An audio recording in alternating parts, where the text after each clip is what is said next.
Psychology reveals that people who choose solitude aren't broken, aren't cold, and aren't avoiding life. In most cases, their mind operates in a way that makes typical social interactions feel exhausting, meaningless, or genuinely unnecessary. And if you've spent significant time without a social circle, there are legitimate psychological explanations for it. But here's what most people don't get. Society tells us that being alone means something is wrong with you, that you're weird, that you're missing out. But what if that's completely backwards? What if choosing to be alone actually means you're smarter about relationships? Studies show that really intelligent people actually prefer less time with others. They're happier with fewer friends. Think about that. While everyone else is collecting friends like Pokemon cards, your brain might be wired completely different. So let's break down exactly what's going on. 1. You can instantly detect insincerity and refuse to tolerate it. If you prefer solitude over company, you probably can't stand being around fake people. People who act one way to your face and another way behind your back. People who gossip, who lie, who play games. Research shows that the more you understand yourself, the less you can tolerate fake behavior. You'd rather be totally alone than sit through empty conversations with someone who's pretending instead of being real. Most friend groups are packed with people who smile at you, then talk trash about you later. Your brain spots lies, manipulation, and hidden agendas immediately. So you keep distance, not because you're mean, but because you're protecting yourself. But there's way more happening here. Your brain has basically become an expert at reading people. You notice tiny changes in someone's face when they're lying. You hear when their voice doesn't match what they're saying. You can tell when someone's body language is screaming something different than their words. This isn't you being paranoid. This is your brain working on a higher level. While other people just accept what someone says, you're reading between the lines, analyzing what they really mean, and predicting what they'll do next. And doing all that in your head is exhausting.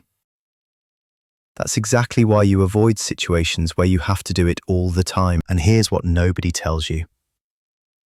This makes you look judgmental. People call you picky or too critical or difficult. But you're not being mean. You're being smart. You've learned that letting fake people into your life hurts way more than being alone ever could. Your standards aren't too high. Everyone else's standards are just way too low. They let anyone in and then wonder why they get hurt. 2. You seek meaningful connection over a large social network. People who prefer solitude aren't avoiding friendships. They're avoiding fake friendships. Studies show that deep thinkers prefer a few real friends over tons of fake ones. They don't want boring small talk, surface-level friendships, or draining people.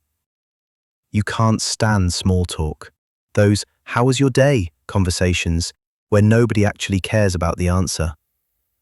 If a conversation has no real point, no depth, you're checked out mentally. You only connect deeply, and that's super rare. You want to talk about real stuff. Why people do what they do. What makes life worth living. Big ideas that actually matter.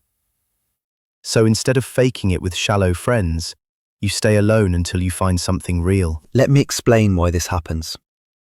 When you're stuck in small talk, your brain is literally bored.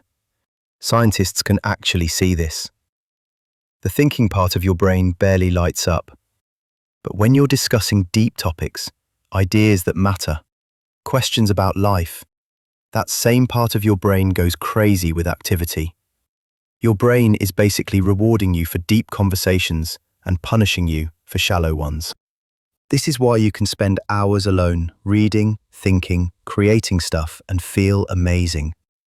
But 15 minutes at a party making small talk makes you want to run away. It's not that you're scared of people. Your brain is just starving for something real, and most social situations are feeding it junk food. You're not antisocial. You're just picky about who you spend time with. There's a huge difference. And people don't get this at all. They think if you're not always hanging out with someone, you must be lonely and sad. But being lonely and choosing to be alone are completely different things.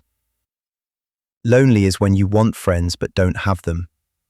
Choosing solitude is when being alone feels better than being with the wrong people. You figured out something most people never learn. That being alone can actually feel better than being surrounded by people who don't get you. 3. Your nervous system requires extended downtime after being around people. Some people naturally have a brain that gets tired faster around others. Psychologists call this high sensitivity.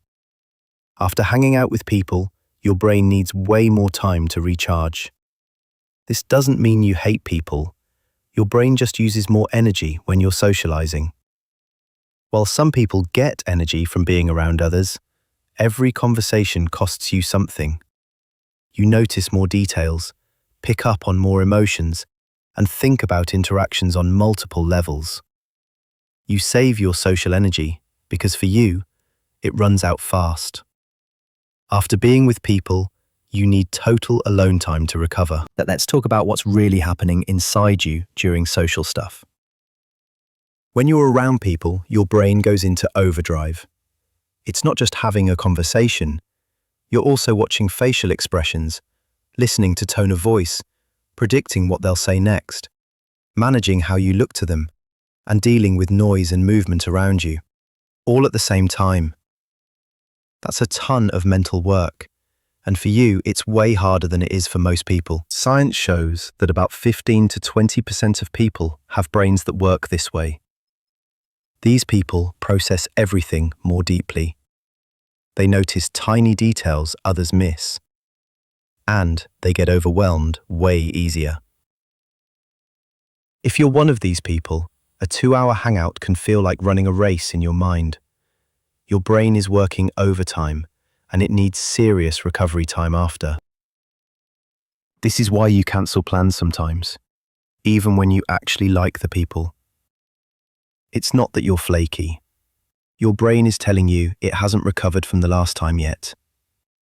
You're protecting your mental health, even if other people think you're being weird. And here's the thing, this doesn't make you weak, it makes you aware. While others are having surface-level experiences, you're processing everything way deeper. That depth costs energy, and you have to be smart about how you use it. 4. You're deeply self-reliant and don't require approval from others. Many people who choose solitude don't need other people's approval to feel good about themselves. Psychologists call this low social dependency. You can entertain yourself, solve your own problems, and feel comfortable in your own head. Instead of needing people around you constantly, you create your own world. You don't need others for validation, fun, or motivation. This makes you seem cold, but it's actually a superpower. Your standards for letting people into your life are extremely high. You don't just let anyone in. While most people collect hundreds of casual friends, you're super careful about who gets access to your world. This kind of independence is really rare. Most people are running on what's called external validation. They constantly need approval, likes, agreement, and compliments from others to feel good. Their self-worth is based on what other people think of them. But you've built something different, an internal validation system. You've learned to trust your own judgment, value your own opinions, and feel good about your accomplishments without needing an audience cheering for you. This didn't just happen randomly. This level of independence usually comes from one of two things. Either you had to figure things out on your own early in life, because nobody was there to help, or you chose to build it, because you realized how unstable it is to depend on what others think. Either way, you've created something most people never achieve. A sense of self that doesn't fall apart when someone disapproves of you. But here's the problem with this. it makes people think you don't want friends at all. When you don't need their approval, they think you're rejecting them. They see your independence and mistake it for arrogance. And because you're not trying to impress them, they feel weird around you. Your presence reminds them that they're constantly seeking approval, and that makes them uncomfortable. What they don't realize is that your high standards are actually a compliment to people who meet them. When you choose someone, it means something real. When you let someone into your world, they've actually earned it. Your friendship isn't cheap because it's valuable. You're not collecting people like trophies. You're building a life that actually feels true to who you are. 5. Previous wounds made you careful about opening up again. People who prefer solitude often have one thing in common. Something happened in the past that made them cautious. Betrayal, being abandoned, or dealing with toxic people. Psychology shows that once trust gets broken, your brain becomes protective and careful. You hesitate before letting someone into your life. You've been hurt before, so now you watch people carefully and test them before trusting them. Psychologists call this a trust barrier, a higher bar people have to clear before you open up to them. And this isn't just about feelings getting hurt. Scientists have discovered that betrayal and rejection actually hurt your brain the same way physical pain does. When someone you trusted hurts you, your brain experiences it like an actual injury. And just like your body builds scar tissue around a physical wound, your mind builds protective walls around emotional wounds. This is totally normal and actually smart. The problem is that people tell you to just trust again or give people a chance without understanding that your caution is actually intelligent. Your brain learned something important from past experiences. It learned that not everyone deserves to know your secrets. It learned that trust should be earned, not given away for free. It learned that protecting yourself isn't the same as shutting everyone out forever. But here's where it gets tricky. That protective wall that keeps bad people out can also keep good people out. Your past has created what psychologists call a trust deficit. You need way more proof that someone is trustworthy before you believe them. This means you might push away people who genuinely care about you because you're waiting for them to prove themselves in ways they don't even understand. The key is knowing the difference between being careful and being completely closed off. Being careful is healthy. It means you watch how people behave over time. You notice if their actions match their words. And you slowly open up as someone shows they're reliable. Being closed off means you've decided nobody can ever be trusted, and you're looking for reasons to prove yourself right. One protects you, the other traps you, and you need to ask yourself honestly, which one are you doing? Are you giving people real chances to earn your trust, or are you testing them with impossible standards because you've already decided they'll fail? There's a big difference, and it determines whether you're choosing to be alone or you're stuck being alone because you're too scared to try. Here's the reality. If you prefer solitude, it doesn't mean you're damaged. It means your brain works differently. With more awareness, more sensitivity, more depth, and higher standards. You have a richer inner world, sharper instincts, and deeper self-knowledge. Sometimes the people with the strongest minds spend time alone, not because they can't connect with others, but because they refuse to waste their peace on connections that don't matter. But let me be super clear about something important. Choosing to be alone because you're strong is completely different from hiding alone because you're scared. One gives you power, the other limits you. If you're alone because you genuinely like your own company, because you're protecting your energy, because you're waiting for real connection, that's wisdom. But if you're alone because you're terrified of getting hurt again, because you've convinced yourself everyone is fake, because you're using loneliness as armor against getting close to anyone. That's fear pretending to be a choice. The question you need to answer is this: are you choosing to be alone, or is being alone happening to you? Are you in control of this, or is your past making the decision for you? Because here's what psychology tells us about being mentally healthy. It's not about being super social or super antisocial. It's about having the choice. Healthy people can enjoy being alone when they need it and hang out with people when they want to.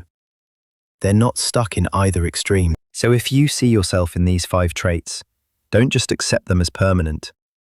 Understand them as information about how your mind works. Use that information to make real decisions about your life. If your brain needs more recovery time after socializing, honor that without feeling ashamed. If you prefer deep conversations over shallow ones, stop forcing yourself into boring social situations. If you have high standards, keep them without apologizing. But also, stay open to the possibility that real connection exists, even if it's rare. Because here's the truth nobody wants to say out loud. You can be super picky about friends and still feel lonely sometimes. You can have valid reasons for keeping people away and still want someone to understand you. These things aren't opposite. They're just human. The goal isn't to become someone who loves crowds and small talk. The goal is to understand yourself well enough that you can create a life that actually fits who you are, not who everyone says you should be. Sometimes people with the strongest minds walk alone for a while. But walking alone shouldn't mean walking alone forever. It should mean walking with purpose, with intention, until you find people who are actually worth walking beside. If you want more psychology videos that explain your personality in ways school never taught you, hit that subscribe button right now, because the next video might reveal something about yourself you've never realized.